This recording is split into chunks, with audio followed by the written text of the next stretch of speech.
Hi friends, ಎಲ್ಲರಿಗೂ ಪತ್ರೊಡೆ ಬಜ್ಜಿ ಮಾಡೋದು ನೋಡಿದ್ದೀರಾ. ಆದರೆ ಪತ್ರೊಡೆ ಚಟ್ನಿ ಮಾಡೋದು ನೋಡಿಲ್ಲ. ನೋಡೋಣ ಬನ್ನಿ. ಕಾಂಡನೆಲ್ಲ ತೆಗೆದುಬಿಟ್ಟು ಅದನ್ನ ಯೂಸ್ ಮಾಡಬೇಕು, ಯಾಕಂದರೆ ಸ್ವಲ್ಪ ಕಸರೆ ಆಗುತ್ತೆ. ಅದಕ್ಕೋಸ್ಕರ ಕಾಂಡನೆಲ್ಲ ತೆಗೆದುಬಿಟ್ಟು ಆ ಥರ ಚಿಕ್ಕದಾಗಿ ಕಟ್ ಮಾಡ್ಕೊಂಡು ಸುಮ್ಮನೆ ಅದ್ರ ಮೇಲಿರೋ ಎಳೆನ ತೆಗೆದ್ರೆ, ಆ ಬ್ರೌನ್ ಕಲರ್ ಇರೋ ಕಾಂಡನ ತೆಗೆದ್ರೆ ಆಯಿತು. ಈಗ ವಾಶ್ ಮಾಡ್ಕೊತಾ ಇದ್ದಾರೆ 2 ಟೈಮ್ಸು. ಚೆನ್ನಾಗಿ ವಾಶ್ ಮಾಡ್ಕೊಬೇಕು. ಪತ್ರೊಡೆ ಚಟ್ನಿ ಇದು ಮಂಗಳೂರು ಕಡೆ ಇಲ್ಲ ಉಡುಪಿ ಕಡೆ ಎಲ್ಲ ಮಾಡ್ತಾರೆ. ಆದರೆ ಇದು ನಮ್ಮ ಮನೇಲಿ ರೆಗ್ಯುಲರಾಗಿ ಮಾಡ್ತೀವಿ ನಾವು. ಇದು ಸಾಮಾನ್ಯವಾಗಿ ಚಳಿಗಾಲದಲ್ಲಿ ಮಾಡೋವಂಥ ಒಂದು ರೆಸಿಪಿ. ಚಳಿಗಾಲದಲ್ಲಿ ನಮ್ಮ ಮನೇಲಿ ಯಾವಾಗೂ ಮಾಡ್ತೀವಿ.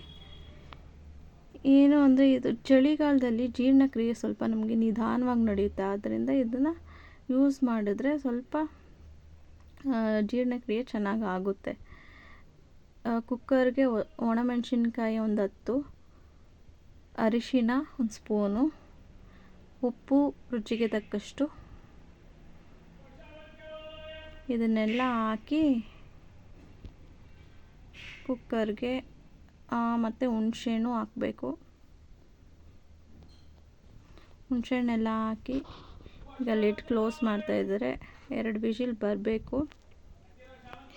2 ವಿಷಿಲ್ ಬಂದಮೇಲೆ ಚೆನ್ನಾಗಿ ಬೆಂದಿರುತ್ತೆ ನೋಡಿ. 2 ವಿಷಿಲ್ ಆಯಿತು, ಚೆನ್ನಾಗಿ ಬೆಂದಿದೆ.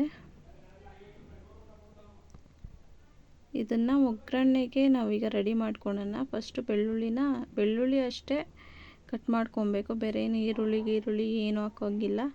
ಈಗ ಏನು ಬೆಂದಿದೆಯೋ ಅದನ್ನೆಲ್ಲ ಕುಕ್ಕರಲ್ಲಿ ಏನೇನು ಬೆಂದಿದೆಯೋ ಅದನ್ನೆಲ್ಲ ಹಾಕ್ಕೊಂಡು ಗ್ರೈಂಡ್ ಮಾಡ್ಕೊಬೇಕು. ಗ್ರೈಂಡ್ ಅಂದರೆ ಒಂದು ಟಕ್ ಅಂತ ಅಷ್ಟೇ. ಜಸ್ಟ್ ಹೆಂಗೆ ಈಗ ಪಾಲಕದ್ದು ಸೊಪ್ಪು ಸಾರಿಗೆ ಇದು ಮಾಡ್ತೀರೋ ಅದೇ ಥರ ಅದನ್ನ ಮಾಡಿಕೊಂಡ್ರೆ ಆಯಿತು. ಒಗ್ಗರಣೆಗೆ ಉದ್ದಿನಕಾಳು, ಕಡಲೆಬೇಳೆ, ಹಸಿಮೆಣಸಿನ್ಕಾಯಿ, ಜೀರಿಗೆ ಇದನ್ನೆಲ್ಲ ಹಾಕಿ ಚೆನ್ನಾಗಿ ಫ್ರೈ ಮಾಡಿಕೊಂಡು ಗೋಲ್ಡನ್ ಫ್ರೈ ಬರೋ ತನಕ ಫ್ರೈ ಮಾಡ್ಕೊಬೇಕು. ಲಾಸ್ಟಲ್ಲಿ ಈ ಬೆಳ್ಳುಳ್ಳಿನ ಹಾಕ್ಕೊಂಡು ಕರಿಬೇವು ಹಾಕ್ಕೊಂಡು ಫ್ರೈ ಮಾಡಿಕೊಂಡು ಗೋಲ್ಡನ್ ಕಲರ್ ಬರೋ ತನಕ ಫ್ರೈ ಮಾಡಬೇಕು. ಇದು ಕಣ್ಣಿನ ಆರೋಗ್ಯಕ್ಕೆ, ಹೃದಯದ ಆರೋಗ್ಯಕ್ಕೆ, ಜೀರ್ಣಕ್ರಿಯೆಗೆ, ಬ್ಯಾಡ್ ಕೊಲೆಸ್ಟ್ರಾಲು ಇರೋರಿಗೆ ಇದಕ್ಕೆಲ್ಲ ಚೆನ್ನಾಗಿರುತ್ತೆ. ಇದು ಚಪಾತಿ ಮತ್ತು ಬಿಸಿ ಅನ್ನ, ಮುದ್ದೆಗೆ ಇದೆಲ್ಲದಕ್ಕೂ ಚೆನ್ನಾಗಿರುತ್ತೆ. ಇನ್ನು ರುಬ್ಬಿಕೊಳ್ತಾರೆ.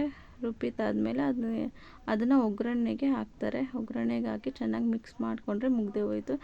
ನನ್ನ ವಿಡಿಯೋ ಇಷ್ಟ ಆಗಿದರೆ ಲೈಕ್ ಮಾಡಿ, ಶೇರ್ ಮಾಡಿ, ನನ್ನ ಚಾನೆಲ್ನ